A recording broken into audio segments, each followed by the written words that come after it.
Hello everybody, it's Dom here from the British Esports Association. We've got a very special stream for you today. Thanks for joining us firstly on this Bank Holiday Monday. It's the second time I've done this now with our streams, but we've got a good reason for it. We're joined by a very special guest today. It's Medic from the LEC, one of the top British esports casters out there, obviously focused on League of Legends. So I'm going to dive right in because I think this is going to be an exciting one. Got lots of questions for him. If you have questions for Medic, please ask them in the chat, and me and my team will do our best to keep track of them and ask Medic at the end. Munchables is now following. Another great British caster is watching the stream. Thanks for joining us, Munchables. So I'm going to dive right in. Welcome to the stream, Medic. How are you doing? I'm alright, thanks. A little bit tired today, but all going well. Hope you're well as well. Yeah, same here. I'm a bit tired. We were chatting just before the stream. My kids, the challenges of having twins and everything is a challenge. But enough about me. Thanks very much for joining us today, Medic. Obviously, we go back a little while. You sort of herald from the UK League of Legends scene, and myself as well. You've gone on to do much bigger things since then. Could you start by telling us a bit about yourself, a bit about how you first got into esports and your journey up to the LEC? Oh, it was a strange one. I think the first time I ever cast was because I was drunk and we were scrimming and we had too many people in our little scrim, so I just chucked it up on Twitch and cast.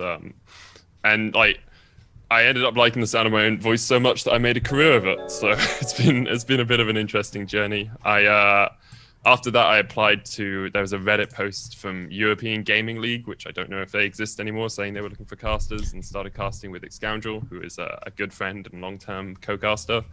And then just did a bunch of volunteer work at events around the UK. I cast a lot of Go for Lols. I did Epic LAN, Insomnia, like all of these things that people were, I assume, are still casting these days.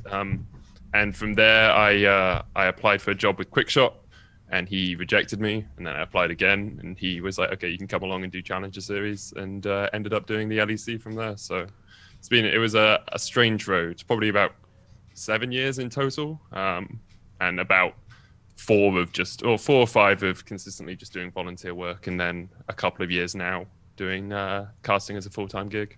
Sure, and the Challenger Series, for people who don't know, so just quickly, I've turned off alert sounds because we're getting a lot of new followers because we've got follower-only chat, so I've turned them off, so don't worry, chat. So that was like 3 years ago, and for those watching... 2017, I think. 2017. That's it, yeah. And for those watching, the Challenger Series was sort of the thing that... This was before the EU Masters, right? And the Challenger Series was an actual route into the EU LCS. as it was at the time. Before we had LEC, we didn't have long-term partnerships, so there was relegation and promotion, which some people seem to miss. I'm quite happy it doesn't exist anymore. I think the current system is better, obviously. But yeah, I cast that alongside Vedius and Stress, and then from there we went into doing the LEC together. So. And as you've gone on that journey, you've gone on that grassroots journey, and you've gone up bit by bit. You know, you did things like the ESL Prem and those other leagues that you mentioned. You know, grassroots matches, fun matches, and then you went up to Challenger Series, which is much more semi-pro, and then the LEC, the Pro. Is it as you've gone on that journey? You know, it's still League of Legends. Obviously, you've grown as a person, but tell us a bit about that. Does it feel different now?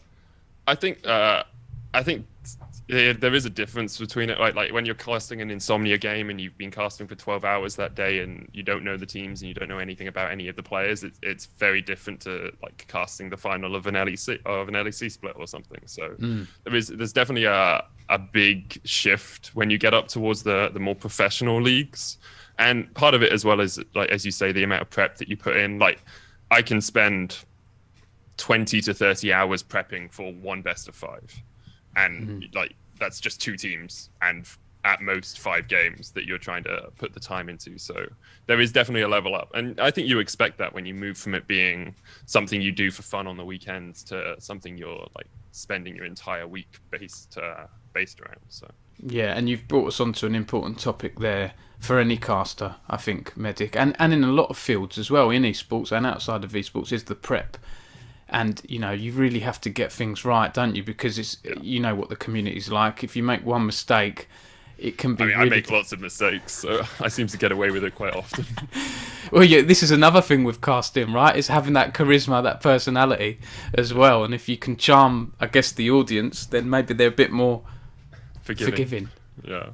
So tell us about the prep, Medic. You know, what kind of research do you have to put in to a game? Because I mean, you're at the point now where the LEC, you know, you have the same 10 teams, but the rosters might change, you know, so you've got to research your players. And do you obviously, I guess you do research at the start of a season, but then and then before each of the matches as well, looking at who the subs could be, you know, what kind of research goes into that? So I think the start of the season tends to be more generalized research for me, like because I'm not a color caster, like knowing specific player tendencies or watching their solo queue, it helps, but it's not the mainstay. Like usually my beginning research will be like, okay, write up a couple of pages on each team, being like, these are the players, this is where they've come from, these are their previous achievements, this is how the team did last year, how many changes have they made, are there any key players to watch, that sort of thing, what's their anticipated play style.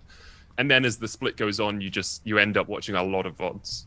Like I'll rewatch, most weeks I rewatch every game at least once, sometimes more than that, just to like look for any cool things. Like if you can find a cool bit of jungle pathing, or you can be like, hey, this player played really well on this champion because of like his positioning, that can really help. And then on top of that, you do like stats-based research. So I spend a lot of time on our internal stats tool where I'm looking for how good is a team when they get a gold lead? How good are they at taking early objectives? So usually what I'll do is I'll take something I've seen in the VOD and be like, okay, how do the stats support that? Do they support that? And then use those stats for like graphical assistance during the game. So I think it actually gets easier to prep the further into the season you are. And that like there's some weeks when you know you've underprepared, but because you're in week 8 or week 9, you can carry yourself off the knowledge that you've built. And then it gets really hard when you get into international tournaments because you have to learn the basics of teams from like 6 or 7 different regions. So. Yeah, that must be a challenge. And when you're watching these VODs back, I'm guessing, you know, like you say, you watch at least, you know, each match back at least once each week. But, you know, you're looking out for interesting things, but you're also going to be hearing yourself back. So you do 2 things, kill 2 birds with 1 stone, kind of. I used to try and do that, and I find it really isn't a successful way to improve because you're trying to separate, you're trying to do too many things at once, right? Like if I rewatch a game for playstyle stuff, I'll go at 2 times speed or 1.5, and I'll just be like, okay, this is cool, and then you rewind and replay things that you're like, how did they set up for this dragon? What happened here, etc. And then if I'm watching for personal VOD review or for like looking at other casters and what they're doing, I'll probably do 2 or 3 of those a week. And that is one time speed, pausing, writing a lot of notes, being like, okay, I use this narrative well here. Do I reintroduce it? How's my composure? How's my narrative building? How's my my team fighting? That sort of thing. So I find that if you try to, as you say, kill 2 birds in one stone, with one stone, it actually becomes a little bit too jumbled. And I'm sure there are some casters that can do that, but I can't manage to separate my mind in that many ways. So. And you've obviously got to be very self-motivated to do that, week in, week out. Did that come just from yourself, or, I'm guessing you got training as well, like, or help when you joined Riot, the LEC team? When I started off, casters were mostly blue badges. So you were part of the team, you were in the office 5 days a week, and you were... like we would have VOD review sessions and we'd chat, and you'd be able to like say, oh, can I book an hour here to try and discuss some stuff.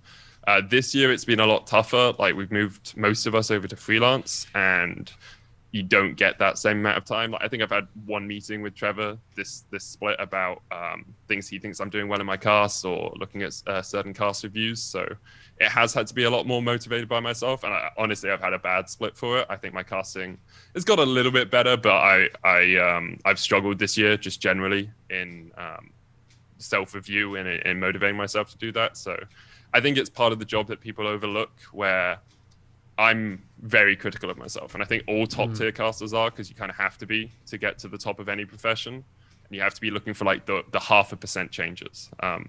And I've got to the point now where like if I change anything, it is purely like instead of moving a meter, I'm moving a millimeter to try and like totally refine what I'm doing, and it's really hard to see the change and to see the impact it has. So I think I have a little bit of time before Worlds, and I'm going to spend that time relaxing a little bit, de-stressing, and then resetting myself for Worlds. Yeah, absolutely. And that's an important point, right? Because I bumped into you at the Esports NeoSurf Cup earlier start this of the year, right? That was a long time ago. It was a long time ago, but I remember that was the first time I think I've seen you in person since you've been doing LEC stuff. Yeah. And you've obviously put a lot of hard work in. And again, back then, I remember you saying, "Oh, I'm a bit tired, Dom." But yeah, now this is an important aspect of esports, isn't it? Finding that downtime, because it is very pressurized and demanding being a caster. Yeah, it definitely is. Like, in all honesty, it's a 10 to 11 month sprint, and then you get like a month to try and get all of your unwinding time in. It's weird to look at a week and be like, actually, I prefer not to cast this week just because I need the time off, when all of us want to cast every week that we can. And especially as a freelancer, like every time I'm not casting the LEC, I'm looking for other work. I'm trying to find other things to do, because otherwise it's like you're losing money, because you need to find all of these extra avenues to gain cash and to do things. So I think it is draining, and finding the time that you can take off and you can do other things is really important. Recently for me, fitness has been really good. Like even just taking half an hour to an hour a day just to do something outside of the house, go for a run, do some exercise. That's been my like de-stressor, and it's definitely helped. But a lot of people don't think about the fact that you go from having your hobby, which is gaming and like casting or doing whatever, become your full-time job. And then if you don't have any other hobbies, all you're doing all the time is League of Legends. And even if your hobby is gaming, and you have to play other games, because if you're only playing League of Legends and watching League of Legends, and like you go to bed after playing some solo queue, you wake up, you watch LCK, you watch LPL, you watch the LCS, you watch the LEC, like your week is full.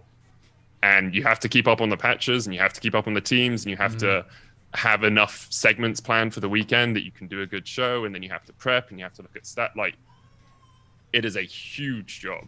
And I find like I'm very deliberate now I say, okay, this is my work time. I will do 4 or 5 hours of dedicated work, and then I'll take some time off, and I'll get away from my computer and I'll do something else, because otherwise it's just incredibly draining and incredibly exhausting. Like I think a good example of not getting the time to do other things is like I had my first date in like 8 months yesterday, not because just because I don't have the time. Nice one. Like, well, not yesterday, Friday. No, it didn't go well. Don't know. Oh, right, okay. But like it's just finding the time to do stuff, right? Because what do I do on a weekend? I cast the LEC, and what everyone else goes out, and then you ask someone out for a date on a Tuesday, but Wednesday's prep day, so then you can't drink, and it just becomes it's tiring. I feel that was a little bit of a rant. Basically, to answer your question, yes, you need to find a way to get some good downtime, and even just taking time away from your computer or taking time away from League of Legends is super important. So. No, it's good to have a rant though, because it does show that it's an important area, and you raised a good point there that we see come up time and time again. And when we tell people, when we help people understand what it's like working in esports, you do turn your hobby into a career, and it's like myself. I like playing League of Legends, I like video games and things like that. But then when I write about them all day for British Esports, and it's exhausting. Yeah, you need to find something else to do in your downtime. So I've tried to do a bit more reading, or like you say, a bit more exercise, or watch Netflix, something that I can separate myself from that gaming world. And I think it's also like there is a big demand on casters to know everything, and I experienced it. I did a cast at MSI 2018 where I had a mini rant. Like I flamed an Ezreal build, which is double tier Ezreal, which was just becoming popular at the time, right? And I lost out work because I had this cast that wasn't great, right? I didn't get invited to Worlds that year, I think, and it does affect you. And so when you have moments like that, you can feel that you have to be on top of everything. And this build had hit number 50 on Reddit or something. So then for the next few months, all I was doing is I was scrolling through Reddit. I was watching all the LPL VODs. I was looking up for interesting builds because I didn't want to make that mistake again. And it is very easy to get caught in this web of constant feeling like you have to be doing something to make yourself better at casting. And that's fine. But if you burn yourself out, which I think every caster on the LEC team has done at some point, you're not going to be any good at casting anyway. So, yeah, you've mentioned something there that I was going to talk about. It's that balance, right, between I guess you're looking over your shoulder because it's extremely competitive. There are so many casters out there, and there are a lot of good up and coming casters as well. I mean, there aren't great casters like me though. We just have to. Can I write /S in the chat just to make sure everyone knows I'm joking? Hello to people in the chat that have joined. And speaking of chat, we've got a question here.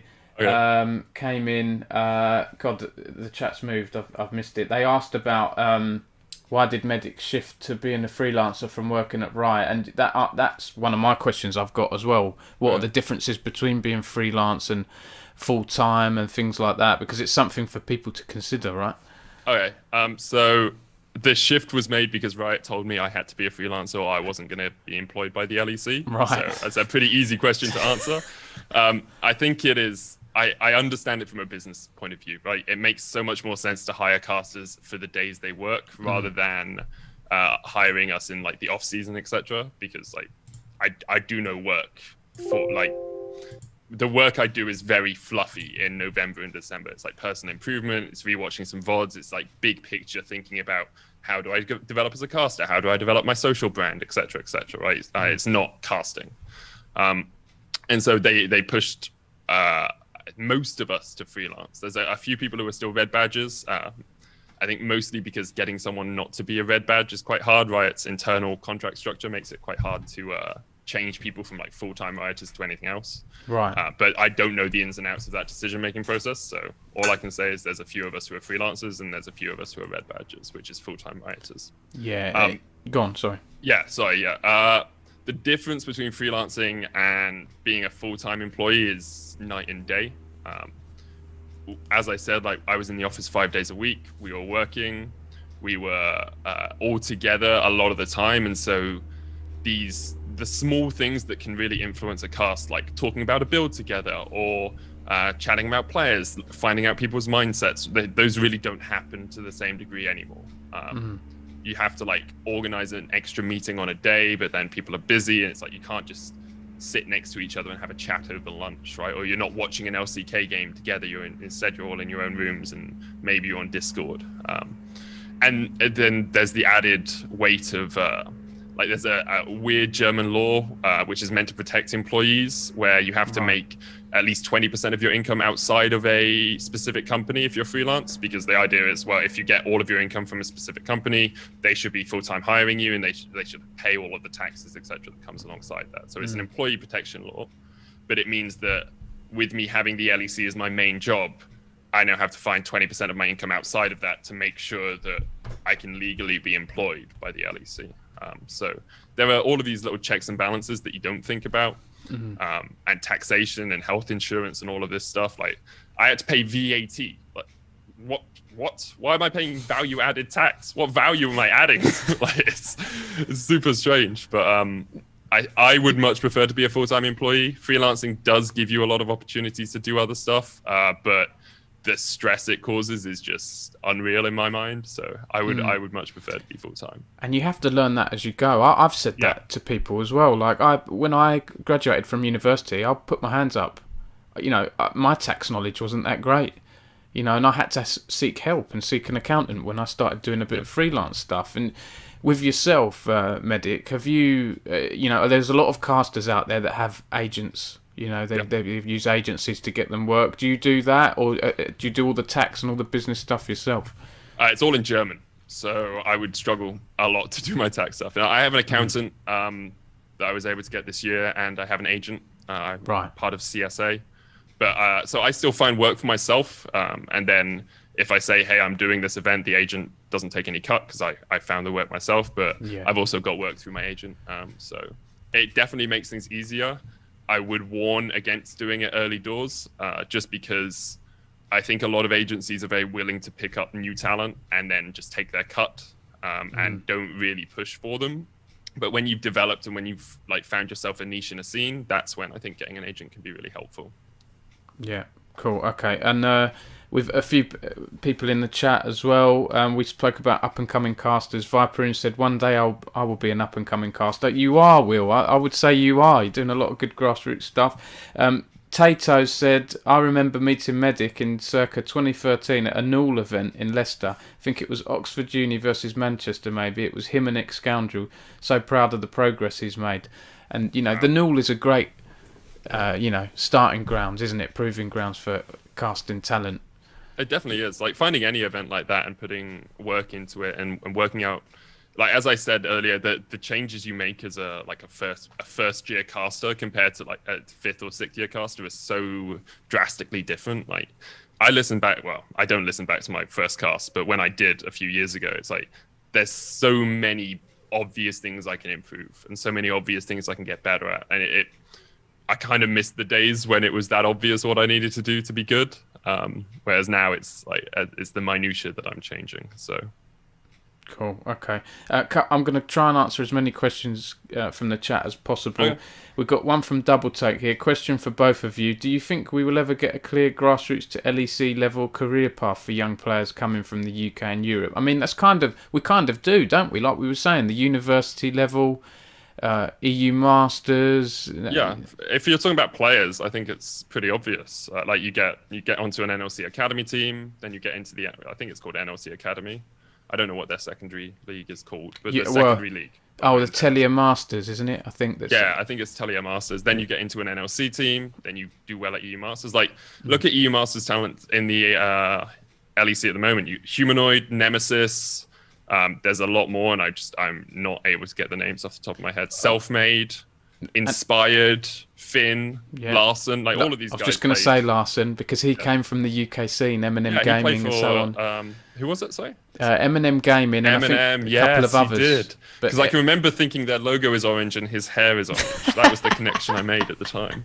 But even like, I cast Broxer when he was in the Schalke scouting grounds like 4 years ago, and look at where he is now. Like, there's definitely a path for UK players to get through there. I think he actually played in the UK scene for a bit, Broxer. I might be wrong. I want to say Epiphany Bolt or something, or Infused. Yeah, something like that. And of course, Maxwell played for Infused, didn't he? Yep, and Alfari. Yep. And Alpha, look, that's definitely a way to get through. You know, there's a way through, and the casters as well. You know, there's yourself, Vedius. Yep. The famous Medi Vedi Scoundrel as well. Munch did ESL Prem. He's now doing LPL. Dagda. or used to be known as Gosu Pepper. Blood Penguin does LPL as well. Like, Yeah. I think he's just called Penguin now. But yeah, like a lot of there's definitely a career path. Whether you want to stick to it long enough to actually get there is another question. And also, I think I kind of came in right at the end of the lucky time for casters. Like you had the stress and pulse, Deficio, Crepo times when it was kind of like LEC was working out what it was and what it wanted to be. And now you're moving more into there is an established base of casters who could be around for a while, and you have to try and break through that. And I think that's always going to be a little bit tricky. But there are also a lot more avenues for you to do it. Like when I started off, what could I cast? I was casting European Gaming League and Go for Lols, and now you have all of these different opportunities. So. Yeah, definitely. I know there's some more questions coming in from the chat. I'm saving a few. I'm going to try and get through my list as well. So one thing I wanted to ask about Medic is branding as well, because some casters changed their names. You've changed your name, your gamer name. Yeah. Why was it Medic? Was that to do with the fact that you were, I believe you were a doctor, right? And then you moved into casting, or is that where it came from? Yeah, that was it. Because I used to be called Sona, and then I was told, well, you can't be named after a champion if you're going to cast a Riot product, and it makes sense. So I workshopped a few names and just stuck with Medic. It's super simple. It's a gamer term, but it also refers back to my past. Yeah. In all honesty, I think if I was coming up now, I wonder if I would just use my real name, because I actually think it's best as a cast. Like most of the casters in the LEC are multi-brand talents, so like you are more a personality than just a caster these days, right? You're doing all of these other things. Like you could move into acting, or if you're Vedius, being a model, or like you want to keep yourself open to all of these opportunities. And so I think just being your name or a human name, like actors sometimes change their name for screen, could be a good idea, just in terms of branding. So like just being Daniel Dracos, or being Aaron Chamberlain, or being Indiana Black. Like I think it might be better for a long-term brand just to stick with an individual name. But it depends if you want to stay in gaming or whether you want to look at other things in the end. Yeah, you've touched on a point there that I wanted to speak about as well, Medic, because it's not beyond the casting. You're required to do other things as well, like whether it's music videos or sponsorship things. There's a lot of fun that it looks like the LEC broadcasting get to do, like different things. Is that something bearing in mind? What should people be aware of? I think it's freaking weird, right? Like a lot of the time I'll be on set for stuff like this and I'll be like, well, how on earth is this my job? But I think the LEC is the most sort of forward thinking in that sort of regard, where you're expected to do a lot of stuff. Like you look at our cold opens, you're expected to act, you're expected to sing, you're expected to dance, pretend to play the drums, like all of these things.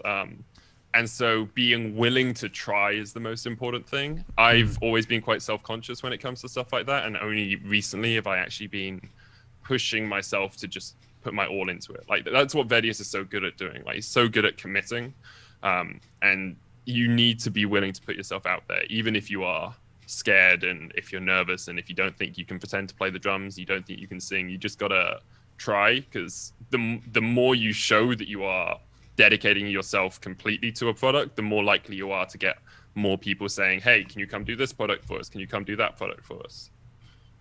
Yeah, definitely. We've got another question here from Lowell Woong, who said, I have a question if there's some time. What's more effective when researching the meta and keeping up with it?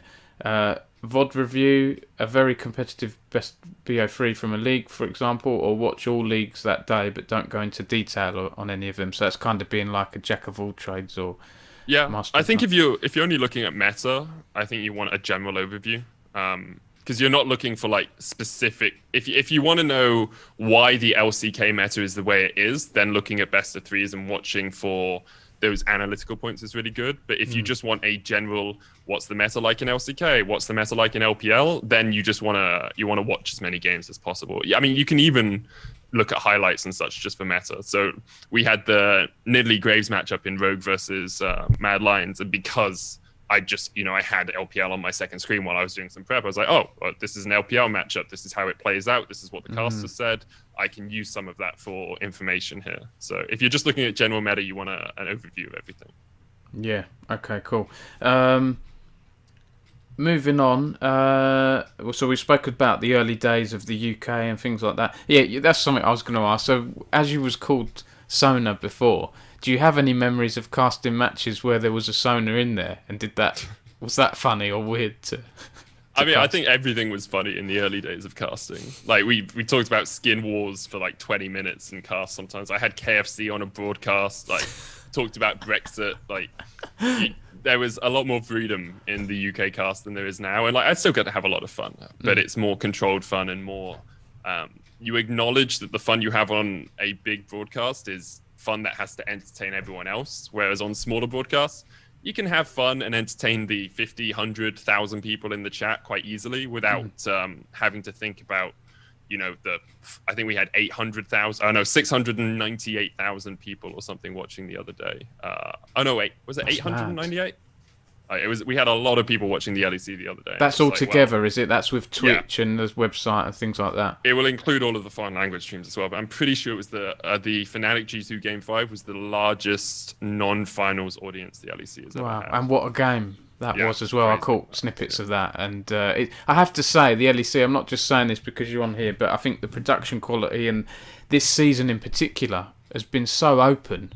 It's been a great season to watch. You have to give credit to everyone who works behind the scenes, because as much as the talent is the face of the broadcast, none of it would be possible without our producers and without the graphics team and without everyone else, right? So it's just everyone is committed. Everyone is in it for 100%, and that's what makes the LEC so good. That's something I haven't put on my list of questions here, but it's working with the production team, because we've just revamped all our careers advice content on the British Esports Association with Hitmarker, and we had a really nice post on the production broadcast side of things. I think from Sam Dean's helped with that, and good guy. He mentioned in there, working with the casters. What's that like as a challenge? Because I guess before the show, do you have a countdown and people are talking in your ear and things like that? It depends, like what part of the production team you're dealing with. So we have a direct line to the producers. We have a talkback button when we're on the caster desk, and like if you're doing the ready check, there'll be a countdown. It'll be like, okay, go, you're live, like whatever.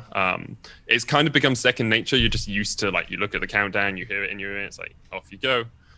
But a lot of the time during a cast, I'll be talking to my producer, I'll be talking to the observers, I'll be talking to the stats team, being like, hey, can we do this? Hey, can you get me these numbers, etc., etc. It does become a little bit tricky when you're trying to talk and someone's talking in your ear, and that's something I'm still not quite used to, but we try and avoid that as much as possible because it does just throw you off. You get used to it. I think the important thing is just being polite, and even when you're stressed, being like, okay, we're in this together, how do we work through this? Because the amount of people I've seen like just be rude to the producers or rude to the teleprompter or rude to like whatever it's a dumb way to be. Like, it makes you no friends, does you no favors, and in the end you can think you're holier than thou, but producer probably has more say over whether you get hired again than whether you do a good job. So be kind to your producers, I think is the end moral of that story. Absolutely. There's a few more questions here I'll try and answer as many as I can. Jacob Hancock has said, hi Medic, when you mentioned applying to Quickshot, were you applying for job listings or were you just reaching out to him out of the blue?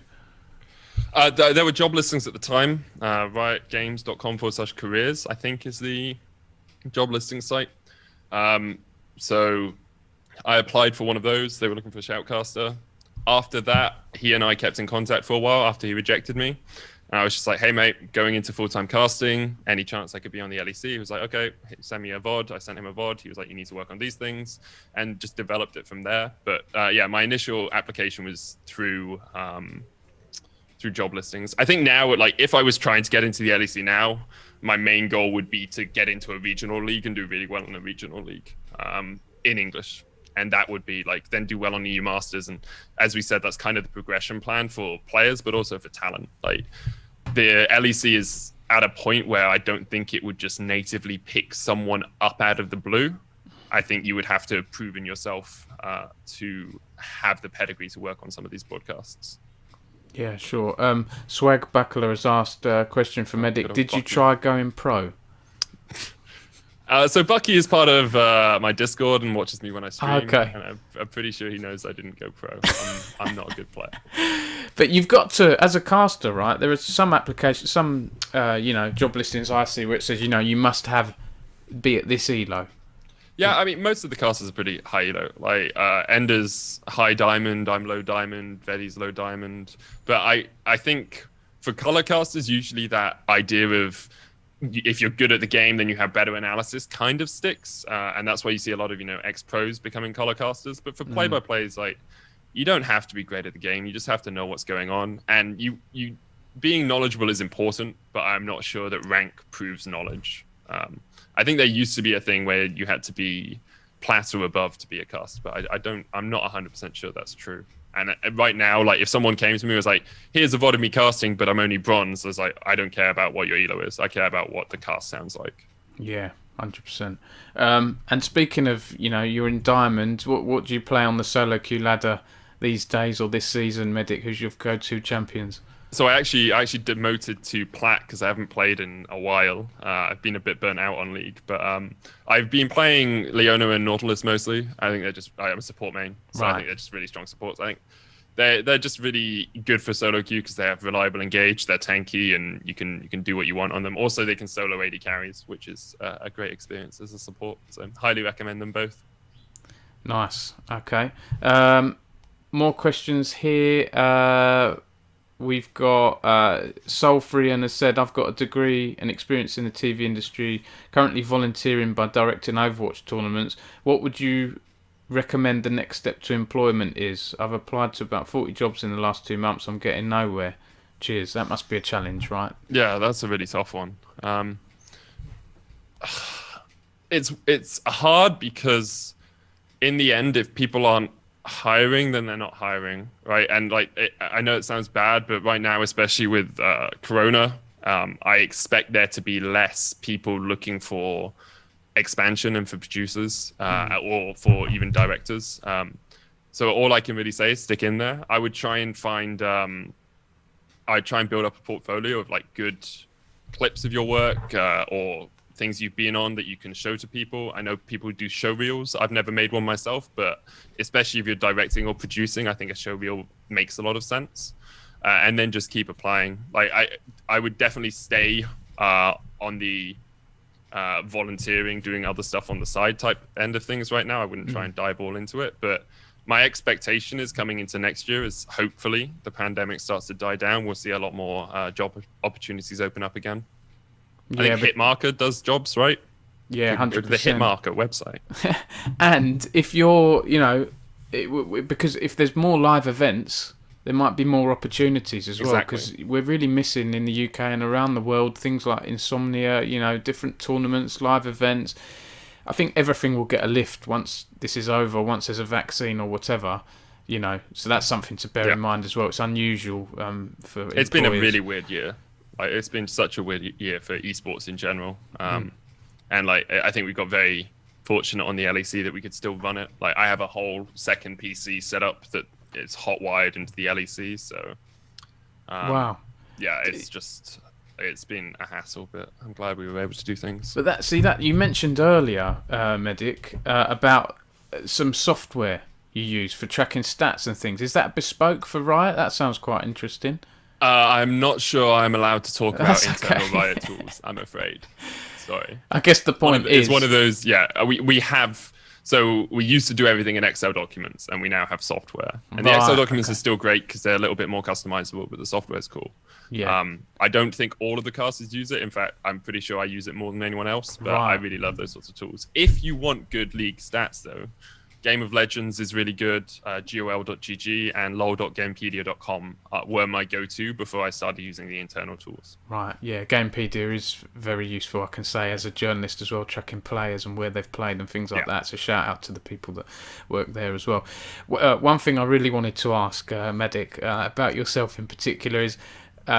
I love how animated you get when you're casting. So I think Shocks took a video the other week of you jumping around.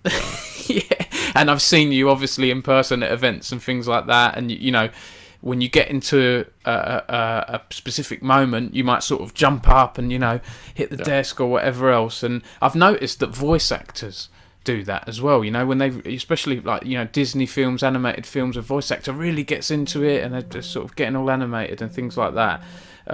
Why do you do this? Your phone buzzing. Yeah, it's my wife's being annoying. No worries, man. No worries. I was just wondering. Yeah, sorry about that. Does that help convey your emotions? And was that a technique you picked up from someone else, or did it just happen naturally? I have no control over that. I just get excited. Like the reason I enjoy casting is because I get passionate about the game and I like sharing that passion with other people. Like Trevor does this walking thing where he steps forward and steps back. Dracos dances around as well. Like, I think when you get that excited about the game, you're always gonna have a little bit of physicality to it. I remember there was a behind-the-scenes clip of Flowers doing similar stuff, but in the end, like in big team fights, you're shouting not as loud as you can because that's not controlled, but you're shouting a lot. You're running out of breath. You're just trying to get through it, trying to get to the end and convey that emotion. So I think it helps me, and you should, like, if you're an up-and-coming play-by-play caster, try it out, see how it works. Yeah. Standing casting is much better than sitting casting, in my opinion, as well. But you just have to find what works for you, and definitely jumping around, almost jumping on the desk helps me out. So yeah, no, it's all good. It's good. A few more questions. I'll try and whittle through these from the chat. Apologies if I got this wrong. It's Myers Silverborn. What advice do you have for people who are starting out in esports? And isn't the esports life kind of crazy? Yeah, we talked about this a little bit at the start. Esports life is crazy. I think there was a tweet thread the other day talking about how you have to dedicate your entire life to esports if you're going to make it. And I disagree with the sentiment. Like esports is a lifestyle and you can put everything into it and you have to be incredibly passionate about it. But like any other job, you shouldn't do that to the detriment of yourself. I think a lot of people seem to think of esports as this up and coming thing and we're creating teams and we're making, this new world out of nothing. It's like, yeah, maybe 20 years ago, maybe 10 years ago that was the case. But right now, like, it's a job. And at the end of the day, like, I love my job, but if Riot were like, you have to come in for 12 hours a day and work and not get paid for it because you love your job, it's like, I wouldn't do that in any other profession. I struck as a doctor because they were trying to make us work unpaid overtime. It's like, you can dedicate yourself to a degree, but you have to look after your personal health and your mental health first. So it is a crazy lifestyle. My advice would be find things you're passionate about, do them for a couple of years, see if you're still passionate about them. Because the amount of people who come in all guns blazing and then aren't passionate when they find out that like 20% or 40% of my week is looking at stats, just pages and pages of numbers.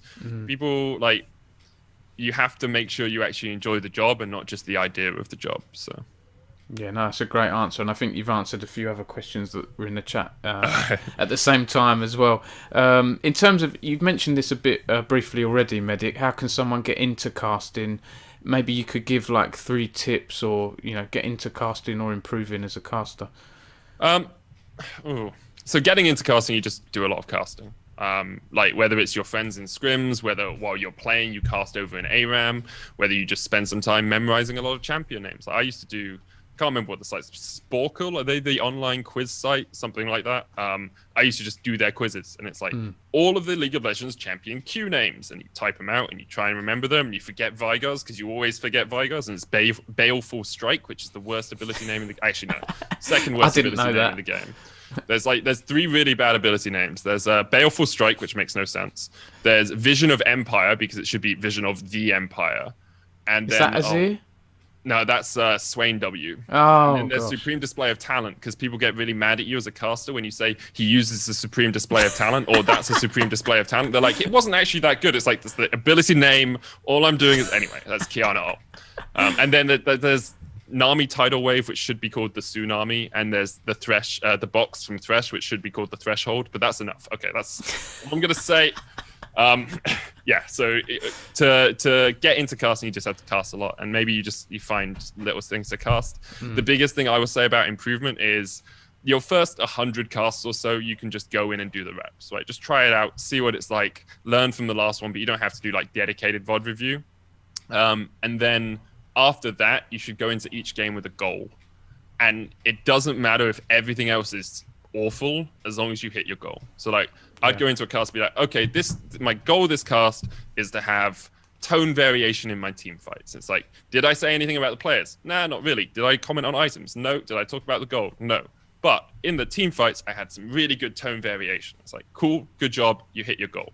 Because if you try and improve everything at once after the initial like learning period, you're just going to struggle and you're going to feel overwhelmed by the amount of stuff that you need to improve. How do you sort of... Because I remember I met Quickshot briefly at an awards event ages ago, the Game BAFTAs or something, and I just got chatting to him, and he said, have you tried casting and things like that? Because I was talking about being in esports journalism, and I said, no, my voice is way too monotone for that. He's like, no, I don't think you're that bad. You should just try it. But how do you go from how you're talking to me normally now to getting in the zone? Do you do like warm-up exercises and... Yeah.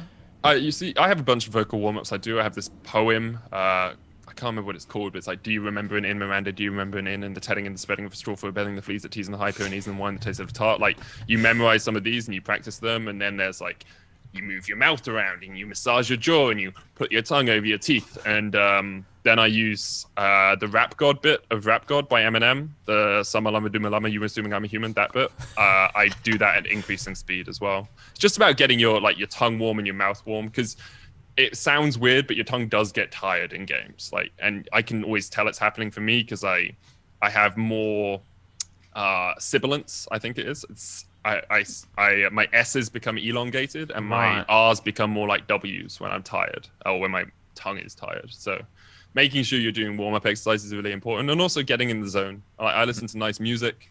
I have like a playlist of things that hype me up. It's like, okay, get into the zone. We'll make sure that I'm in a good mental state for this game. That's some great insight there, Medic. I'm going to ask my last question before we go to the chat, because I've got some questions built up. And if you have any other questions in the chat, please ask them. My last question for you is, what's your standout memory or moment in casting? I guess it doesn't have to be a top play. It could be something funny that's happened, or... No, it's always going to be a top play. Okay. Like, the time I felt the best as a caster was Athens 2019 summer finals of the LEC, and we got 5 games of G2 Fnatic. Yeah. And I loved it. I loved every moment. Like, I can remember being in the middle of a game, turning around to look at the crowd, taking off half my headset and just listening to them. And it's such an overwhelmingly good experience. Like, blew me away. I'm a very emotionally driven person, and the emotion of the crowd just feed it into my very soul. Drip feed me that shit. Sorry, drip feed me that stuff. It was great. And and that's an interesting thing about esports, because you're part of the broadcast as a caster. When you're a football commentator, okay, you're part of the broadcast going out to TV and things like that, but you're not part of the actual live event. When you're a caster, you are, right? So you're feeding that, the audience is sort of feeding into you as well. Yeah, it's just like, if you cast well, they enjoy the game more, then you cast better. Yeah, it's this like cycle. Yeah, that's great. 100%. Okay, so last 10 minutes, Medic. I've got some more questions here. Joseph NL98 said, do you think it would be helpful to set up custom tournaments for upcoming casters to try and get themselves out there? Would doing that be beneficial to the general esports scene, to upcoming talent? I mean, there's a lot of tournaments out there already, right? I think there's enough tournaments out there that you can find casting work without having to set up your own tournaments. Like, even you go, as you say, the Telia Masters, or you could go lower level than that. By lower, I don't mean worse. I just mean like in terms of player quality, right? Newell is a great example.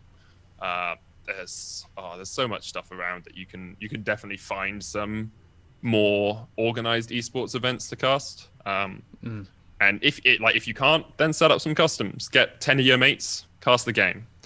Solo casting sucks. Duo casting is much better. But if you have to solo cast, then you get the experience of talking to yourself for 40 minutes, which is an interesting one. Okay, cool. Axdrelm has asked, Medic, how difficult was it for you and the LEC team to adapt to the COVID situation?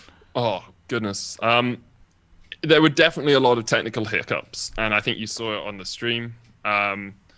We, oh, at the start, it was tough, and we managed to get through it. But like, even for the finals, there were moments like I just my light was off when we came back to me. I forgot to press my mute button. You're on vMix and on Discord, and it's like, which mute do I press? I couldn't hear game sounds for like the first 20 minutes of one of the finals casts. So, like, it was definitely difficult. I'm very proud of what we put out, but I wouldn't ever want to do it again. I hate casting online. Well, I don't hate it. Like, I've cast some other events online, but it's just there's casting online, and then there's what I want to do for the LEC. And what I want to do for the LEC is like this premier product that looks amazing, and it just didn't feel like the LEC when we were online. So it was tough. Yeah, well, I think you guys did very well. You know, Yeah. you got the product. There was only a few missed sort of streams, really, and then you were back on it. I think we missed 2 days because we were meant to do it. I think we were meant to do it, and then there was. Oh no, that might have been this split because we had a day when we were all ready. We were all in the studio. We were all made up with clothes on, and then 20 minutes before the show started, we had a suspected case amongst someone, and we had to cancel. And then Shocks went on and was just like, "Hey, we're canceling." Missed those 2 days and then came back the next week. But yeah, it was definitely a hassle. No problem. Moving on, the Zara Kaking has said, "How do you decide on who casts what game?" So it's a decision led by producers. We have an executive producer called Dirk. Trevor is also involved. And usually it's in the LEC now we have dedicated casting pairs. So Vedius and I, for Skurin and Dracos, and Quickshot and Endeavor, they're like the dedicated duos. And then if you want to try cast, you usually add someone onto one of those duos. For big games, so like playoffs and for finals, it's an amalgamation of like who's improving this split, who's been the best, who works the best as part of a TriCast, and also like who's cast previous finals and such comes into it. So usually, like if someone is out the best caster, they won't take into account the fact they've cast all the other finals. But because at the LEC we're all so close in skill level, I think you want to spread around the love a little bit. Minjoff has asked, how is it with unions and other similar things for casters? I figure it's one of the less organised sectors.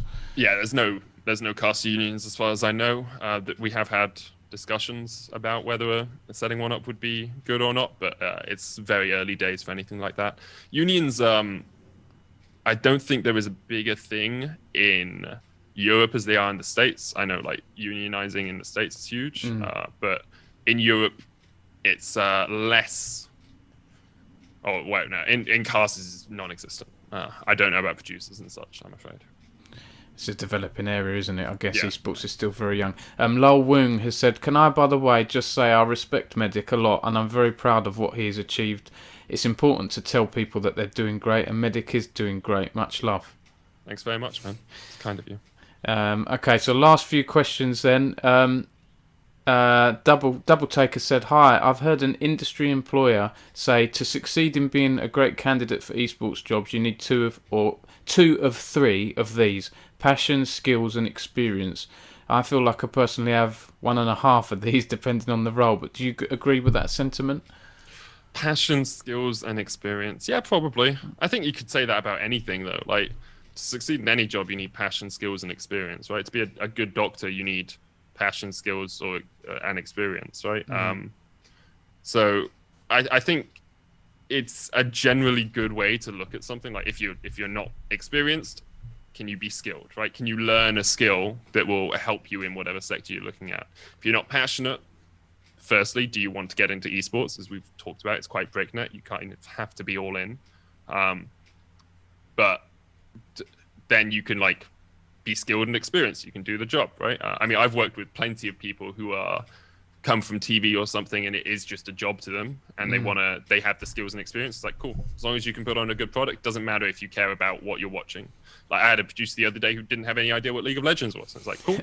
As long as you can put up on the screen what needs to be on the screen at the right time, we're going to have a great time because you're skilled and you're experienced. So yeah, I'd agree with that. I think you like having two of those makes sense.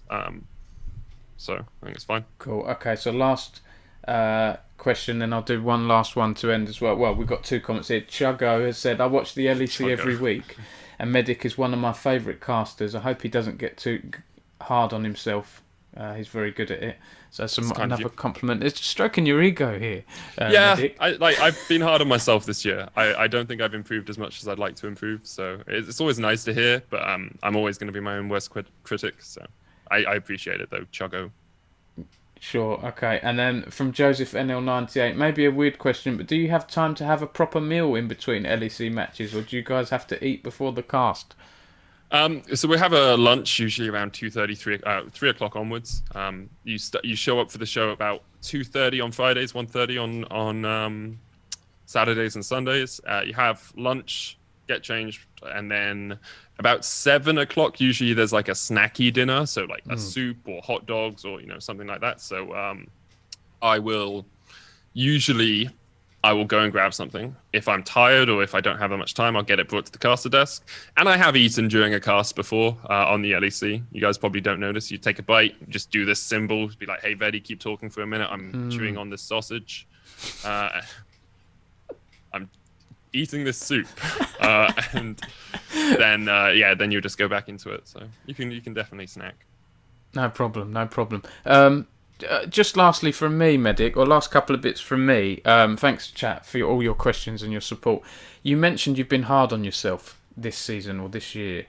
Reddit can be a very unforgiving place, as can Twitter and things like that. Now, would you say you're your hardest critic, Medic, or do you look at those other comments from Reddit? I mean, I don't see much criticism towards you, but what's that like? The thing about taking feedback from Reddit is you have to balance general sentiments that can be used to actually mold your casting and individual feedback, right? Because if I wouldn't take criticism from them, I shouldn't. It's okay. I'm gonna. Basically, if you look at Reddit as a big caster or someone casting a Premiere product, 9 times out of 10, the negative comments are going to make you feel bad, and the positive comments aren't really going to make you feel that good, right? You only feel good if it's only positive comments and nothing negative, right? And that very rarely happens because casting is so subjective, and some people just don't like the sound of your voice, right? The amount of times I'm like, oh, Medic's a great caster, but I hate the sound of his voice, so he's a bad caster. It's like, cool, okay, well, I can't do anything to change that, so who cares? So I think part of being your own worst critic is understanding that you shouldn't go on Reddit for feedback. You find the people around you that you trust and that you respect, and you get feedback from them. Take the positives from them, you take the negatives from them, and you ignore everything else. Because if you allow a hive mind to dictate whether you're good or bad, all you're going to do is get caught in this cycle of, I go to Reddit for positive praise. Oh, but now they start disliking me. Like the amount of times I've changed nothing in my casting and gone from, oh my God, he's the best caster in the world, to actually I hate Medic now, without anything being different in the way that I'm casting is unreal. So yes, you can get some feedback from Reddit. And if Reddit is constantly saying, like, you're too jokey in your cast, maybe that's something you need to look at. But don't go to Reddit and expect nuanced and solid feedback, because you won't get it. Feedback has to be actionable, and you're likely just to get people going, you're shit.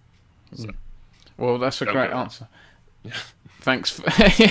Naughty for swearing, right? My producer said, no, it's my fault, because I think beforehand I didn't tell you about this. I thought, it's Medic, he'll be professional, don't swear on the LEC cast. On the LEC, we've got to the point where the S word is kind of okay. Like, if you say it once or twice, it's like you can get away with it. Yeah, well, I've heard...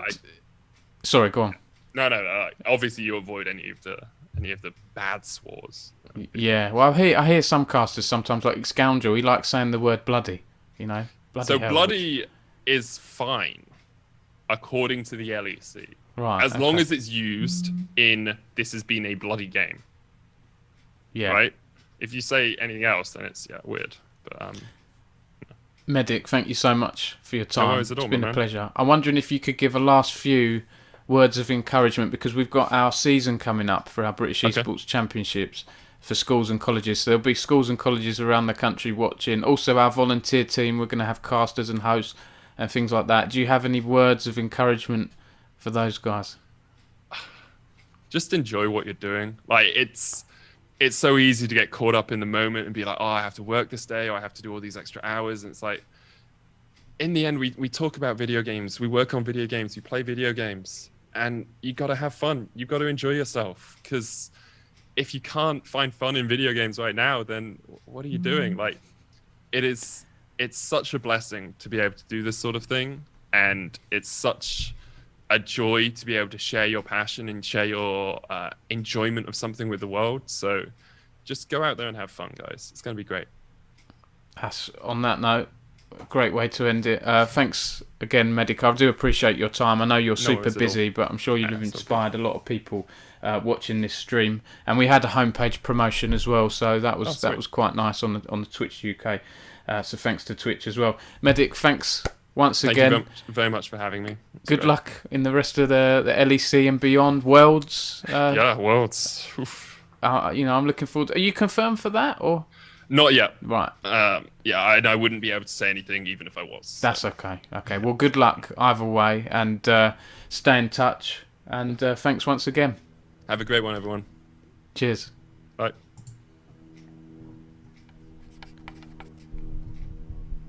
Okay, thanks everyone for watching. Thanks again to our special guest Medic. I hope that's helped you, aspiring casters and just people interested in the LEC or esports or League of Legends in general. That was a really great stream. We'll put that VOD on our YouTube channel, share some clips on our social media. I did notice throughout that stream we've hit a community challenge, which is a British Esports giveaway. So I think my colleague Elliot will be talking about that and actually doing the giveaway this Friday.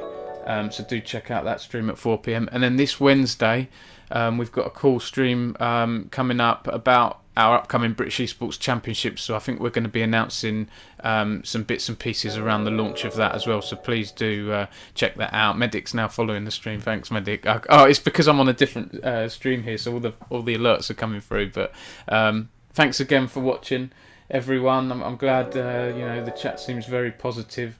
So keep that positive, and I'll see you guys real soon. Sacco signing off for now.